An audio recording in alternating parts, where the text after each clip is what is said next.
boundaries are very important. And you have to set boundaries for family members, sisters, brothers, some of them, they can move in. I know about your OCD because you're very OCD and compulsive and you're quite controlling. Well, I knew all of these things. But I liked how you worked. This is often missed by young couples as well. Why should I do that for him, or why should I do that for her? Because if you do that for him, you'd be surprised at the returns that come from serving. I don't find it difficult. It's been part of my whole life, of course, serving. So I haven't found it difficult to serve at all. I don't find it difficult. For me, it was very hard to voluntarily self-sacrifice. Yes. I found it very hard.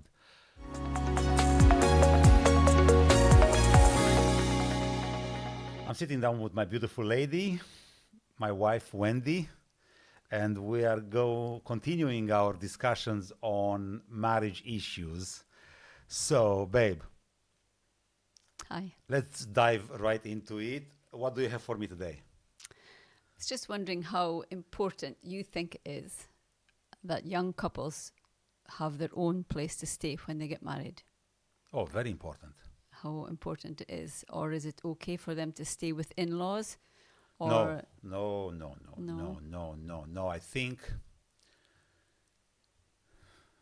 I think young couples, when they get married, they have to move on their own. Mm-hmm.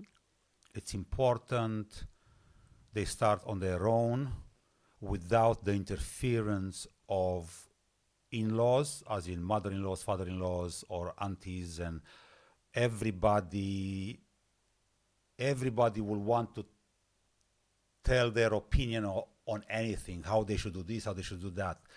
And they don't need any of that. They need to start on their own, even if they have to rent a flat. I don't know.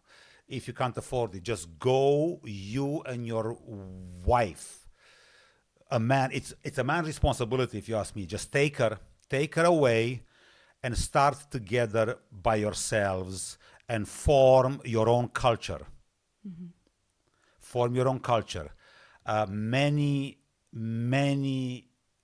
marriages, young marriages, have been destroyed by in-laws, mother-in-laws, father-in-laws, aunties, and okay. You would say, well, yeah, but I was doing it for their best. Their intention was good. Mm-hmm. No, just let them be. Just let them be. It will take some time until they will form their own culture. It will take some time until they will get used to each other. I remember talking to somebody and I said, I asked, what's the worst thing? Mm-hmm. Since you got married, what was the thing you didn't like? She said, I couldn't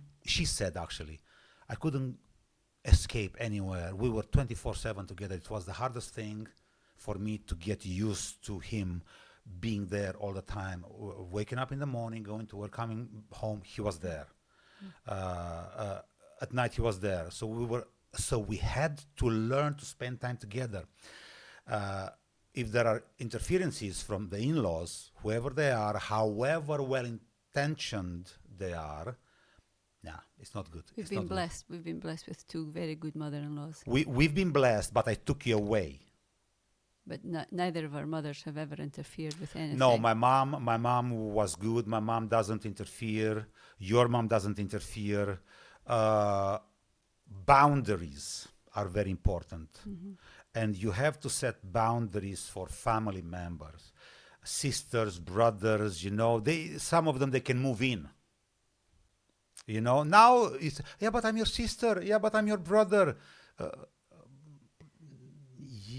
Yeah, but no, go home. Come, stay for a limited period of time, but go back home. Mm-hmm. So boundaries are important. So many families are bad at boundaries. We need boundaries because if we don't have boundaries, you are kind, whatever that means. You are kind. Yeah, but it's my mother. Oh, it's your mother. We have to let her come. We have, but it's your sister, it's your brother. No, they have to come and visit. Yes, they do, but it's for a limited period of time, and if it's too much, it's not good. I think it's sometimes worse though when it's the mother of the son, the husband, because the mother of the husband, the mother-in-law, she's often got very strong ideas of how her son should be treated.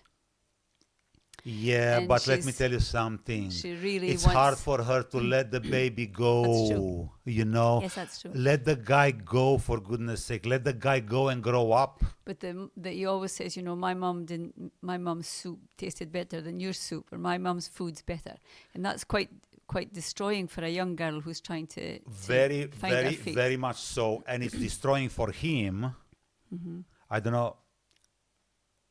You know what? This is the devouring mother syndrome.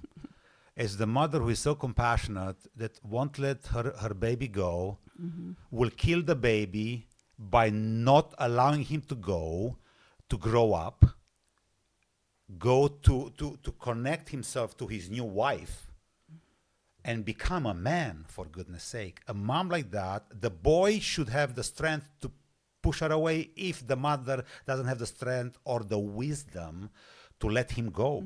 However much you love that boy, you gotta let him go. He will never grow up. Yes. Well, you want him to be a mommy's boy all his life? No, I listen. This sounds harsh. You were mommy's boy. I am a mommy's boy. I love my mom, and my mom loves me. And I don't mean go weekends, whatever, have lunch, Sunday lunch with your mom, with your family. Create a rhythm. I'm not saying disown your mom or your father, disown your father. No, I'm not saying that. Boundaries. We need boundaries. Because otherwise, you know what? That marriage is not going to last. No, it's quite difficult. It's quite difficult. It's quite difficult for you to do something when everybody tells you what to do. They know best for you. I remember one time that I was struggling a long time ago, many years ago in my other life. And I remember my mum, I think I must have left home. I left home with my girls, and I was really in a struggle, very bad. And my mum put me home. My mum said to me, "You'll just go home."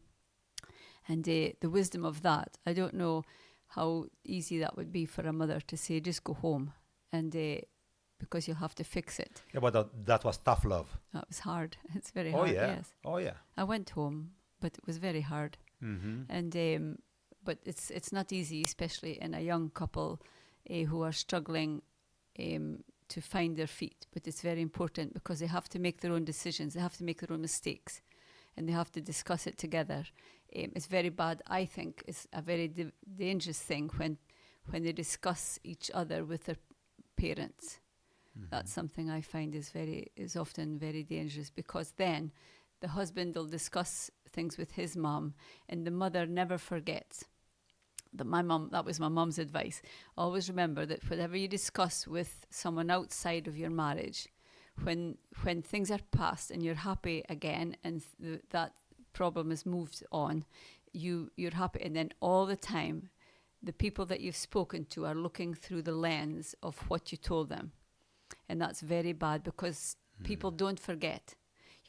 Marriages, relationships go through experiences, and they come together again. But if you've once said the problem outside of the marriage, and I'm not talking about counselling, I'm not talking about going to a pastor that that is going to be totally privately kept confidential. I'm talking about willy-nilly discussing things outside of a marriage with someone, a third party. Yeah, but if you go out to discuss in order to solve an issue, I wouldn't appreciate you seeking advice from somebody else, whether it's mother, brother, father, family, friends. That's what I'm saying. Trying to sort something with me, trying to find a solution, discussing with them. No, I would appreciate you to come and discuss with me. Yes. It's my job and your job together. It's our responsibility to find a solution for our predicament, whatever that may be. Yes, that's what I was meaning. It's important that a third person isn't necessarily taken into it, because otherwise they don't forget.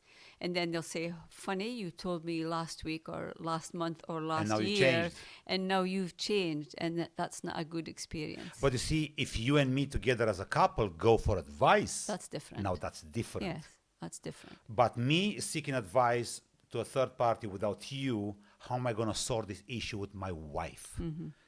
Really? No, I don't think that's a important. stupid idea. That's a very stupid idea. No way, no. That's one way to destroy your relationship. yes. No, if you have a problem with me, if we have an issue together, it's our responsibility, as I said, to solve Yes. it. No. Very good. Now I can go on. So No, it's my turn. It's your turn. Okay. Expectations. Real, unreal, Imaginary. imaginary. 16 years of marriage this summer, yeah? So hard. I don't know. Well, I do know, but I don't. I don't know what were your expectations of our relationship. And if we did talk about it, I would like to be reminded. How did you see our marriage when we got married 16 years ago, and how did it turn out for real? Were there any discrepancies? Were you disappointed? Are you disappointed because one of the well, one of the things that can influence a relationship is disappointment and unmet expectations, and living a life you don't want to live. Well, that's a lot of questions in one. I'm thinking a lot, babe. I just You should must be really preparing for these podcasts. You should be in my head. Yes. Well, before marriage, a long time ago, when you came to Scotland first. 33 years ago 33 in years September. Obviously, at the time, I was married and I was your boss, which Okay. is never a good premise to start with, being a boss of someone. I was your boss, and I watched you. I observed you. I worked for you. Yes, you were. Yes. You worked for me. Yes. I didn't want to say it quite like yes. No, you no, worked no, for me. no. That's And the I way it is. observed you from a distance, obviously, of how you reacted to many things. I know about your OCD because you're very OCD and compulsive, and you're quite controlling. Well, I knew all of these things. But I liked how you worked.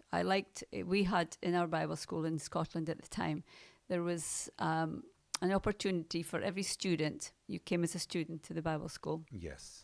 From a Bible school here in Romania, you came to be in Bible school in Scotland to learn English firstly, and also to study the Bible. But as part of the curriculum in Scotland, you had to work 3 months or a month. I'm not sure. Just hold that thought, because I want to just say something here. Somebody asked me or told me, you couldn't find another place, a better place to learn English Than Scotland. than Scotland. A I mean, cheek. honestly, That's I a mean, these cheek. guys don't speak English at all. The best English is spoken in Inverness. It's true. That's of what the I heard. whole of Yes. and Inverness yes. is not very far from Yes. Peterhead. I'm sorry for interrupting. No. Please go on. So you came over to study the Bible and to learn English, and also, but in our curriculum, you worked for 3 months. Was it a month or 3 months in every department? I think it was about 3 weeks, actually. Was it? Well, it was a time anyway. Anyway, it was time. It was a limited time to move through departments. And so we had, I think it was 7 departments at the time, although it seems Maybe a long I time can't ago. remember now. And you came with Dan Prikic, your friend from Timisoara, and the 2 boys came. You were our first Romanian students all that time ago. Since then, there were many students that came from Timisoara and all around Romania. I remember going to the were in visa exile in office. Scotland. I remember going to the visa office many times in Bucharest. I can't believe that I was so brave going to Bucharest by myself. But anyway, that's another story.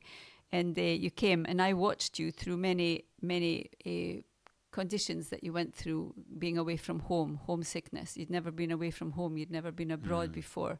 And I watched as you fought your way to stability through hardships and through heartache. And I remember you didn't like the food. You didn't like our mince soup, and you didn't like It some was of hard the food. It was to hard. get used to the food. Yeah.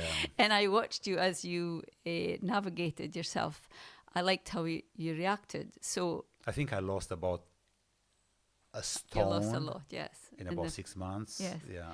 But I liked how you worked. When you were on the gardens, you didn't only cut the grass, you cleaned the moor and you swept the paths.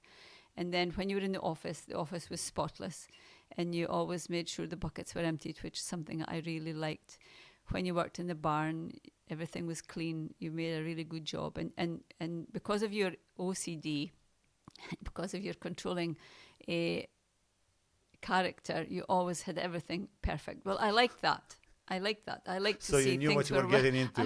I like to see that. That was something that I too, in my other life especially, I was very fussy because I was the boss. It was very important to me how well things were presented, and you fitted. I liked that, both Dan and yourself. Very good. You painted, but you didn't just paint. You covered stuff. You made sure there was no mess. Everything was done to perfection, and I liked that. So I'd already a broadside view of how you were as a person.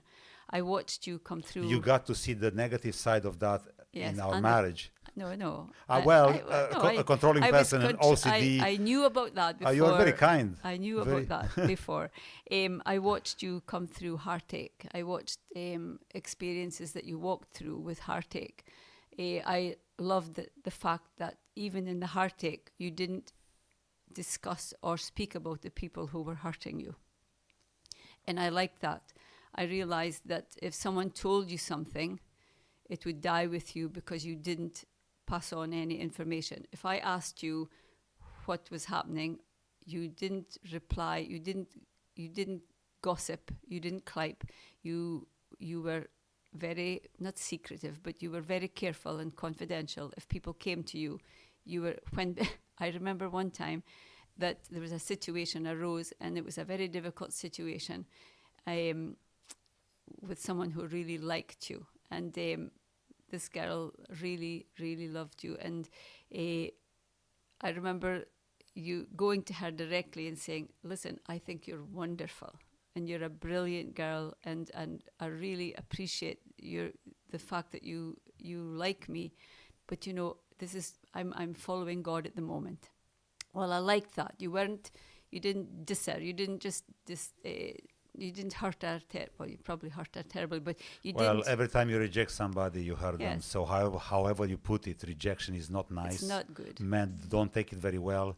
I'm not sure women how they take it, but I did. I remember that girl. I did reject her. I'm not sure I put it like that. But I follow God at the moment. Well, I remember thinking, wow, he's handled this really wisely, because it was a very delicate situation. Always, and so relationships are always delicate. I liked how I liked that about you before. So I was already, I knew that part of you. Now, being married to you was a different situation. Our marriage didn't start in the best of circumstances because of the situation that how it started. But I was sure that I wanted God to use me. I had been widowed for a few years. My husband was a tremendous man of God, a pastor. I had 3 beautiful girls and children, and I knew that my life, I was too young. I was too young and I was too old, but I really wanted God to use me. And I saw in you a heart that wanted to serve God. And so I realized then that I wanted to serve God, and that I would, with you, I could do things. We could reach goals, and we could do something for God. And that was how I. So you envisaged that. So it turned out like that. You're telling me that it turned out the way you wanted it to be. No disappointments. No, you're not disappointed. Okay, let me give my spin to this. Be kind. Yeah. I'm trying Well, to be kind. Being obsessive compulsive, Yes. having a controlling temperament is not an easy thing. It's useful. It's useful in certain ways. I like to do things right. I finish what I start. I'm a perfectionist, and in a certain, there are positive things to all of this. But the negative side to it, which manifests, you get to experience them in a close relationship as marriage. And then you kindly didn't want to mention it, but I will mention it because I know it's hard for me to live with myself with OCD. And many of your friends have OCD. And well, you know, Attract go the figure. same kind. Yeah, same begets like, same attracts same. So here you go. But it's hard for me to live with myself. So I know there are times it's hard for you to live with me. And I'm trying to control this the best I can. It's not easy. It's not easy because when you are a controlling personality, you don't just want to control. You want to control the outcome. You want to control the result, and you do that in a certain way. When we control things, you want to control the result of something or the outcome. And then when you do that, that's dangerous because you're trying, we get to we start manipulating people and things to get where we want to get. And that's an undesirable thing to do. And I don't like that. So these are all things that I'm trying to work with and to integrate and there are undesirable, these are undesirable social behaviors that I try to integrate and control. And it's not easy. So, it's not easy because if I dislike me, surely it's hard for you to live with them as well. But you romanticize. This is another thing about you. Maybe, I'm not sure if all women do that. Romanticizing or idealizing the relationship they're in. I don't know why, because you mentioned before the podcast, you said, you always say that marriage is so hard. What's so hard about it? I said, well, it's hard to me. I find it hard, to work because in a marriage, you don't do what you want to do. I don't live for myself in a marriage. I live for you. So when you live for the other one, you stop doing what you like all the time. So I don't do what I like all the time. I do what I like sometimes, but not all the time. So it's like, in a certain way, we sacrifice our life for the other one. And I'm a selfish guy, and I don't want to sacrifice my life for anybody. But if you want to have a marriage that works, it is a given you are going to sacrifice your life for the other one. And you do sacrifice your life for me. So in this way, I think in the Bible it says we have to conform in the image of God. And I think the longer that couples live together, you conform into each other's image a lot. Is that a good thing or a bad thing? That's a good thing. Okay. Because now, many times, I don't even need you to tell me what you want to do or the things that you want to do. We know. Okay. You know what I like. You know the things I don't like. And I think that that's because we're conforming. The other thing that's very important is service to each other. I find that very important. One of the things, I believe in servant leadership, of course. And so I also believe that as we serve each other, this is often missed by young couples as well. Why should I do that for him, or why should I do that for her? Because if you do that for him, you'd be surprised at the returns that come from serving.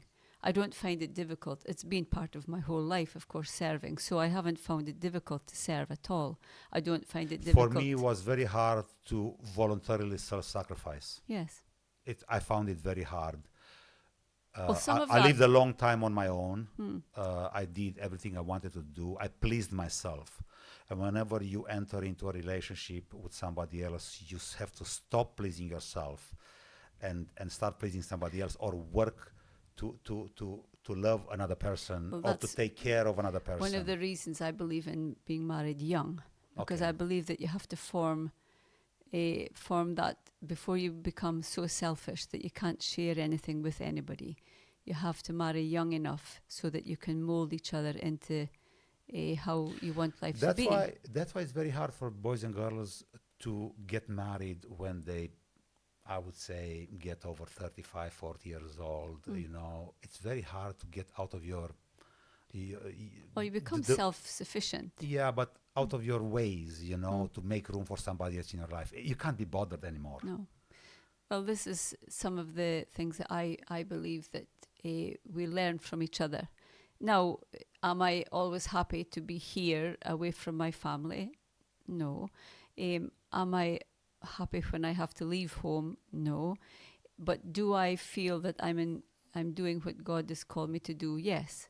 Because I believe we are influencers and I believe that we can help people. And wherever I am, wherever we are, as long as we are serving each other and serving God, then somehow God meets our needs. It's interesting how a woman sees things. You see things so differently than I do. It's unbelievable, and that's in a good way because we have to complement each other.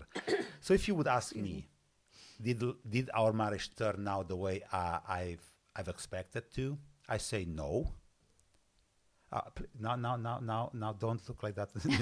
I'm just waiting for the answer. And I'm telling you why. Because my expectations were not realistic.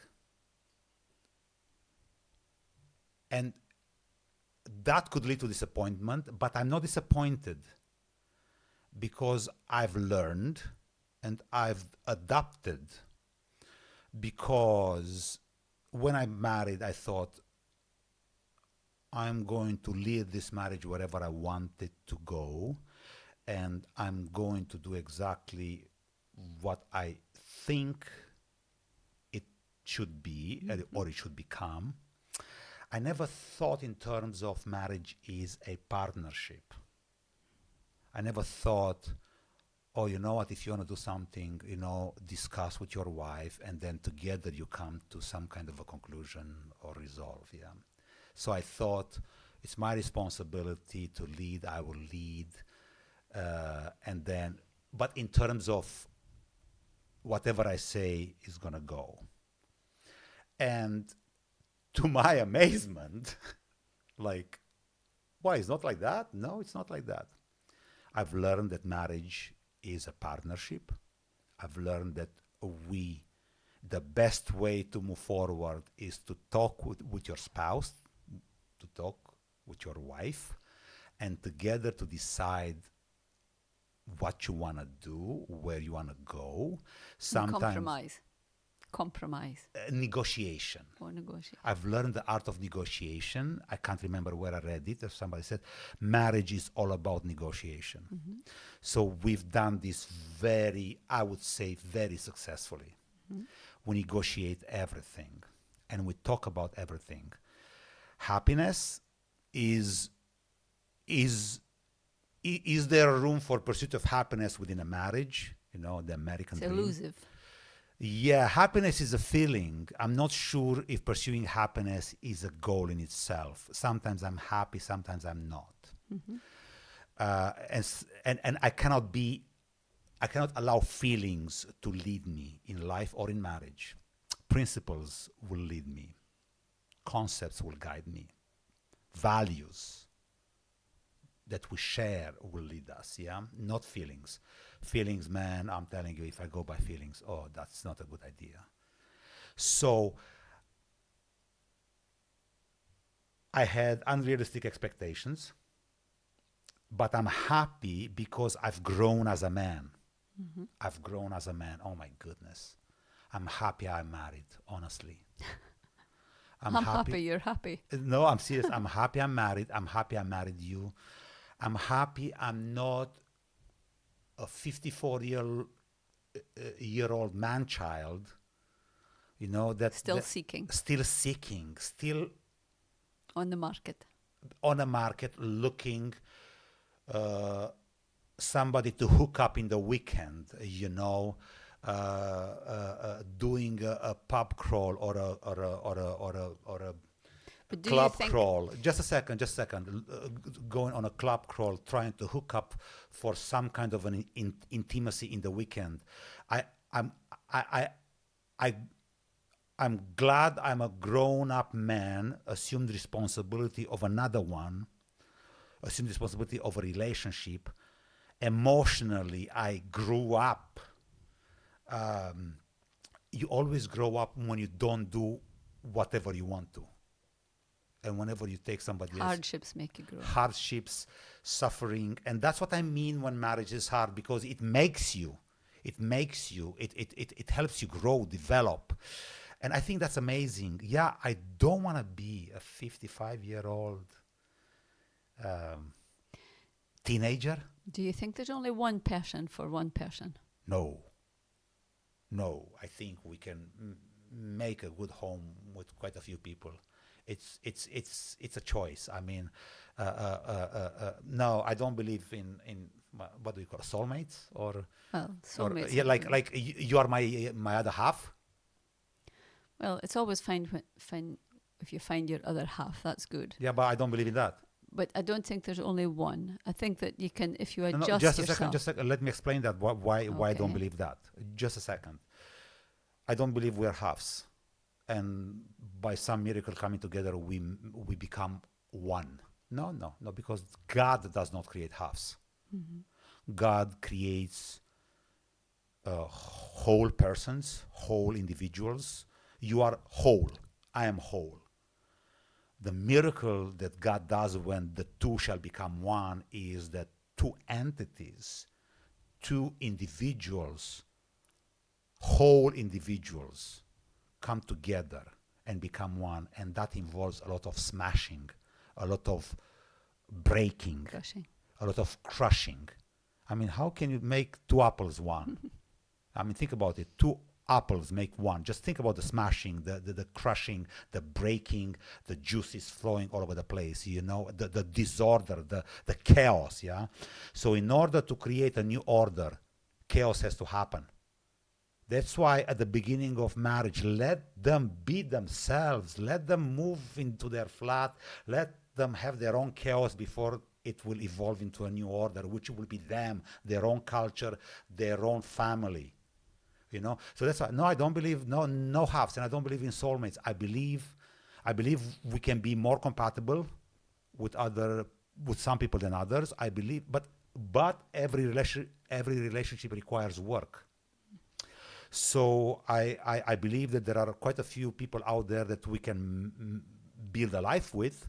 It's just a case of who you meet right now, and is a case of choice. You know. Yeah, that's what I believe. Now again, we choose based on many things. You know, we choose based on religion, or on status, based on I don't know, affinities we have. But I think one of the best principles to apply is choose based on whether we have a common future or not. Something to build together towards. Common future is very important. Affinities, yeah, it's good to have things to doing together, to like doing things together, you know, like. But no, I don't believe in soulmates and other halves and just one person. Or because think about the tragedy. If you don't find that one person in 7 billion people on the planet, which give or take half men, half women. If you don't find that person, I mean, you're doomed. If you think that, that's crazy. What are the chances for you to find, you know, that serendipitous moment you are going to have? You know, I found her. Really? Well, good luck. Is it your question or mine? Is it mine? I think it's yours. Because you've been answering my question for the last... Yeah, so expectations. We're talking about expectations. No, that was me. Expectations. Okay. Yeah, it's me again. It's Okay. me. Yeah, it's me. I'm not sure if I should talk about this, because this takes the level down a little bit. Well, don't do it then. Yeah, but I want to, because I think about it quite often. Okay. Dying. Okay. It's not good, is it? Well, Do you everybody- think about dying? More now than before. More now than before. I think about it a lot lately. I mean, I kid you not. I mean, it's something that is on my mind a lot. I mean, it's just, and I didn't want. I mean, I, I, I don't want to kill the moment, you know. But the older I grow, the more I think about dying. In which way? Was my life worthwhile? Did I do what I should have done? You know, did I follow my calling? Did I jump into the adventure of life enough? What's left to do in the years that I have left? What will be my heritage? What do I leave behind? If I have another 10, 20, 30 years left, how are they going to unfold? What should I do next? Something that matters, something that's important. Was my life significant in some ways? I know it's very selfish. Was it a waste of time? You know, did I leave my mark? Did I prove myself? All these questions, man, and sometimes I can't sleep. And I know it's just about me, but it's about my life, you know. But then I want to think about our life, you know. So did we do the right thing, you know? Is our life significant, you know, as you and me? You know, did we make the right choices, you know? And all this, maybe, does everybody think like that? Or is it just me? Well, I think you're melancholic, so you won't think exactly the same as many other people. Do you think I'm melancholic? Yes, quite melancholic. You suffer from moments of not low feelings, but you Emotional lows? emotional lows, yes. Not often, thankfully, because you're quite positive. I think it's very important that we do think about dying, because realizing... You said you think more now than before. Well, why? As you grow older? No, well, since we lost Wendy. Okay. Everything's changed. Everything's changed since we lost Wendy. For those of you who don't know, 2 years ago, in 10 days' time, 2 years ago, we lost our youngest daughter, Wendy. She went to sleep and she just didn't waken up. And before, I thought life was forever. I never thought much about dying, although obviously I'm older and I'm prepared. You know, I think my heart is prepared. I think it's very important to live your life thinking about eternity all the time. Because of all the things, if you'd paid me money, £1 million, it would have been the last thing that I would have thought. She would have been the last person that would have died. She was strong. She was full of life, ready to go. And we just never ever conceived life without her. And it turns you towards heaven. It turns towards thinking about the hereafter. Why are we here? Is this all that there is of life? Is there something after this? You know, are we here for 70 years plus, however long our strength is? You know, we value our strength. We take care of our bodies. We are healthy. We walk. We eat well. We try to lengthen our days. But for what reason? Because actually, the main thing is we're here. I believe that God has put us here to experience life. He's put us here to experience love.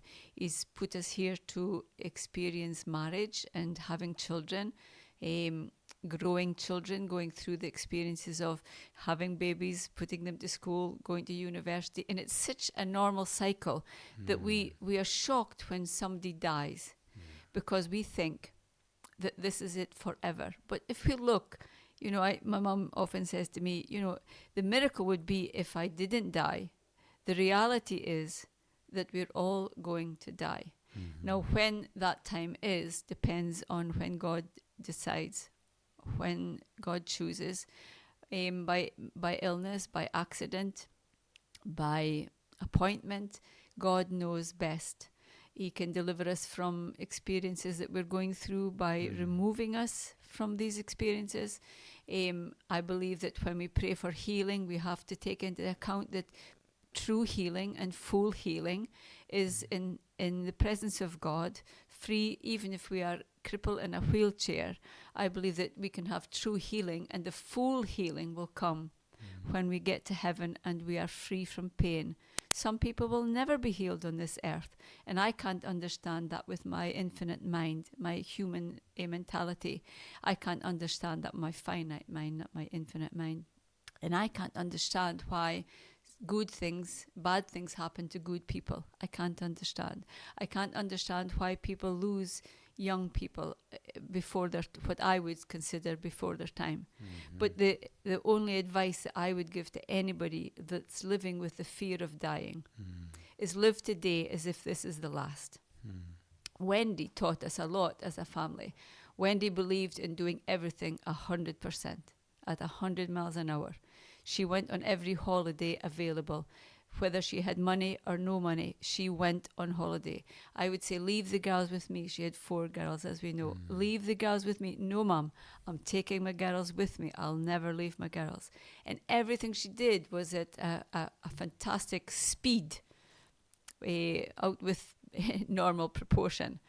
And I'm so glad she did. Because regrets, oh yes, we have regrets. But did she do everything she wanted to do? Absolutely. She did everything she wanted to do. And the only way, and you'll still never be satisfied, it'll still always leave a question.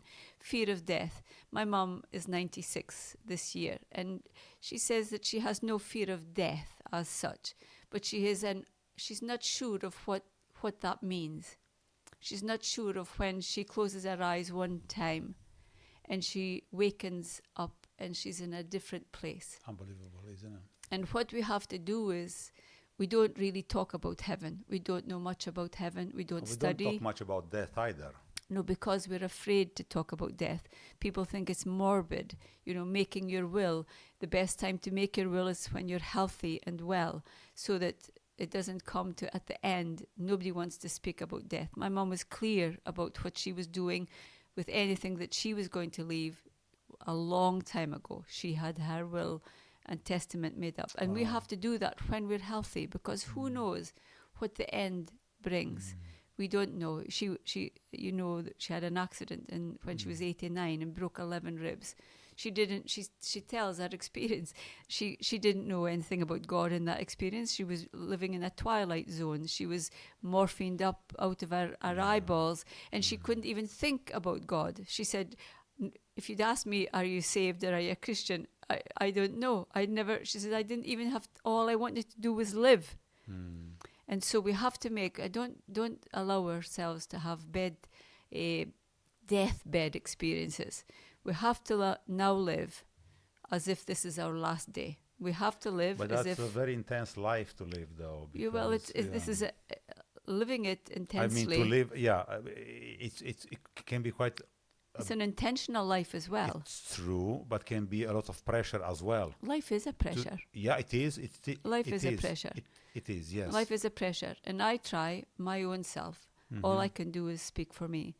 I try to live today if this is my last day. I try and write everybody. I write my grandchildren every day. I write my children every day. I don't feel you put the pressure on you. It's like quite a big pressure. Well, for me, it's not. It's maybe a pressure on them, but I want, when I go, for them to say, my mom took care of us. My mom took care of me. She wrote me. She was interested in my life. I want to know about what my grandchildren are doing. I want to know what their lives are like. I want to see their partners. I want to live long enough to have grandchildren, great-grandchildren. But in the meantime, I want to live my life as much as I can, being as healthy as I can, keeping myself strong and healthy, and that depends on what you feed me a lot.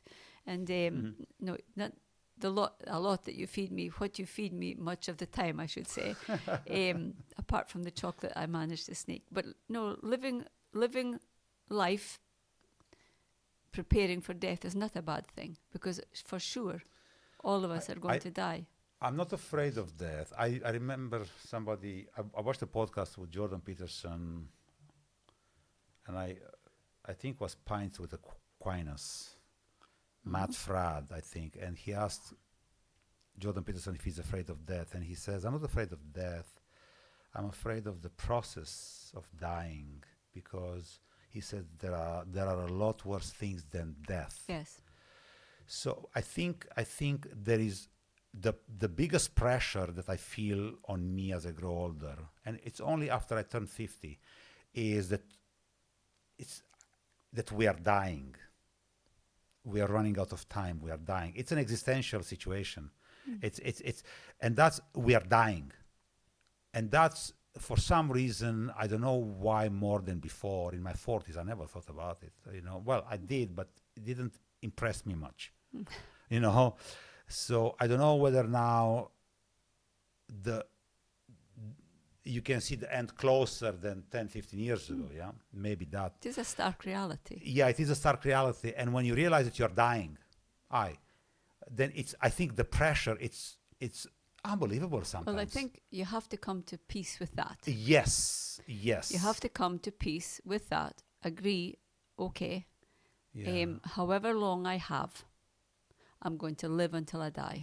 Well, yeah, well, that's what my mom says. My mom is 85, so And so my I mom asked. too.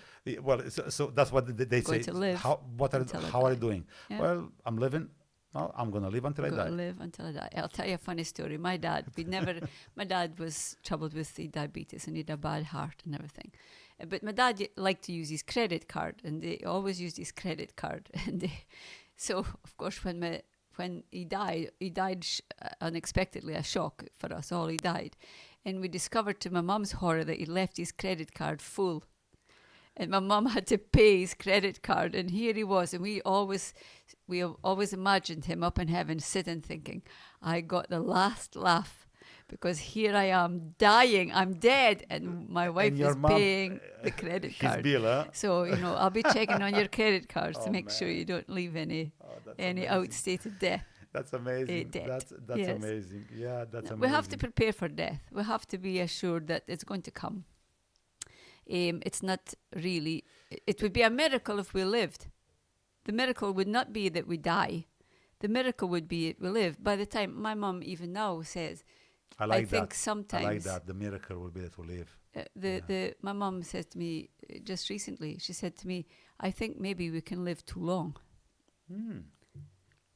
Maybe we can live too long." Your mom is 95. 96 this year, and maybe we can live too long. And we have That's to. an amazing realization. we I mean, have to say to- that. We have to prepare our heads and our minds, and we have to learn about heaven.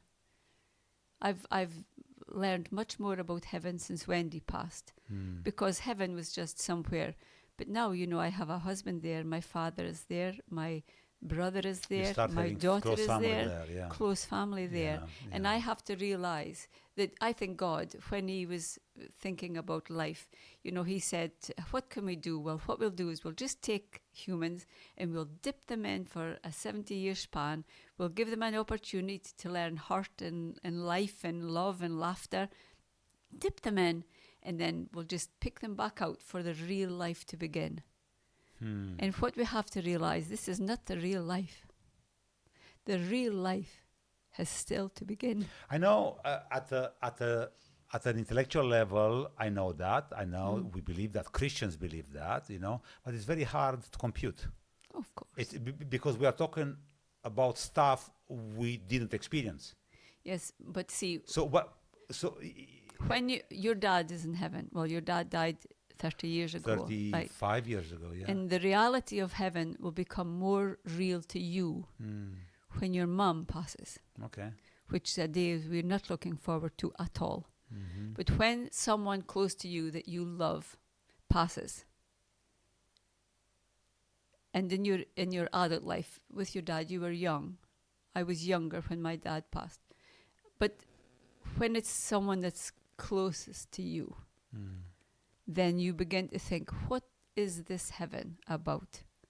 Then I have to start preparing for heaven. It does make you think, is any of this worth it? Because then we have to go on living. We have to go on living. Would Wendy want me to die now? No, I mean, I my no- mom tells me, I'll tell her I'm going to see her first. You know, I'll tell her how much you miss her. I'll tell her how much she meant to everybody here. And so you live with the hope of seeing those that have passed, knowing that we're doing everything. Our job now is to ensure that as many people as we talk to, as we influence, are in those golden streets, are walking on those golden streets with us. That is our mission. It's not just to have a good life here, and we do. It's to make sure that when Point we people towards leave, heaven. to point people, everything we do should point people towards heaven and Jesus. If we believe it in our hearts, that there is an afterlife, and I believe there is, I have to believe that there's more than this. I have to believe this.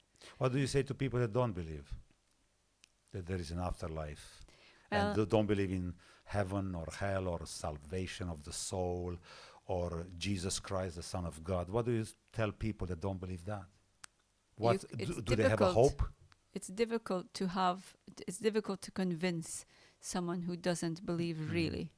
But I believe that between the passing, I believe that in the deathbeds experiences, I believe that God can come and he can talk, and you can never be sure. I know that when people are dying, you never talk in the room about them, oh, look how bad she looks, how ill she looks, or it won't be long now. No, what you do is you talk, we love you. We love you. You are so loved. Read the 23rd Psalm. The Lord is my shepherd. I shall not want. Be very positive, because you never know. The hearing, they say, is the last to go. And so what we have to do is, to the last moment, I would never like to leave anybody alone if I can be there. It's a horrible experience for the person, for person left. But it's very important that we bring assurance to those that are passing. And who knows, even those who don't believe, what we see when our eyes close for the final time. I believe that God in his mercy can talk to those who are unconscious, can talk and communicate to those who are passing. I'm not sure about I'm not sure about the details. I only know, and I believe, I have to believe, that God can do a miracle between those who say they don't believe. But it's very hard not to believe when we see so much evidence of what the future holds. Yeah, so this is about dying. Yeah, I think about Well, it it's a about lot. living. And it's about living. Yeah, Yes. but yeah, it's It's something. about living. Yeah. Do you want to do one more, or? One more question. Well, it's your turn if you want to. How important is it for a father to go to church with his wife and children, even if he's not too keen?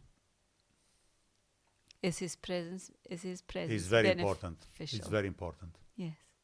It's very important, because it doesn't matter.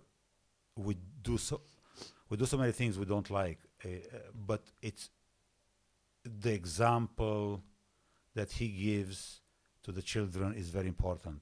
So whether you like it or not, whether you enjoy it or not, it's a good thing to go to church. So if you have the value as going to church being a good thing, you are not moved by your feelings, and you lead your kids by example. That's what you do. Kids will do what you do, not what you say, not what you tell them to do. Kids will do what you do. So leadership as a whole, it's leading by example. I mean, you want to lead by slogans and telling everybody what they should do. Well, you know what? They'll watch you and they will do what you do. So with kids, I think, if you want your kids to go to church, well, you take them to church with you. Yes. And mom and dad, they will do what mom and dad does. You know what? I don't feel going to church this Sunday. Well, tough beans. We don't do what we like all the time, and we don't do. Again, I said and I mention this all the time, don't allow yourself to be led by your own feelings. Be led by your values and principles, because otherwise, goodness And a me. father's presence is very important. Oh, the father's presence. Yeah. My father wasn't very present in our life, although he was. until he died, was married to my mom. But he was like a non-residential dad, you know. He was away a lot, and my mom and dad didn't have a great relationship, you know. So uh, uh, uh, a masculine presence in a child's life, it's very important, as important as the feminine presence in his life or her life. Yeah. No. Oh yes. Yes. Yes. Yes. Yes. Yes. Very good. Yeah. That's my feeling too. Is- I think is- it's is it- important for a father. My father was gone a lot, but he was different. He was preaching. My dad was gone a lot, and so much of this responsibility for our upbringing was my mum's. And my mum did her best that she could with an absent father, an absent husband. It's not easy. It's not Um, easy. No. But it wasn't easy. But No. she did her best, and so far, she did brilliantly. I mean, even the psychologists and the people who study this, scientists or whatever they call them, you know, uh, um, they say kids grow up best in a mom and dad Environment. environment, not monoparental families. No. The best is mom and dad. If you can, but so what? We should be hypocritical and stay together just for the sake of our kids? Yes, I know it's not a popular idea, but you know what? I would sacrifice for the kids. So I should sacrifice my life for the kids? Yes, yes, you should. Yeah, Very good. yeah. It's a good note to finish on. It's a good note to finish on, yeah. Well, thank you all for watching. If you enjoy our content, please like it, share it. If you want to comment, please do it in the comment section. If you want us to talk on subjects, please let us know. But until the next time, we wish you a great day wherever you are. Bye-bye from us.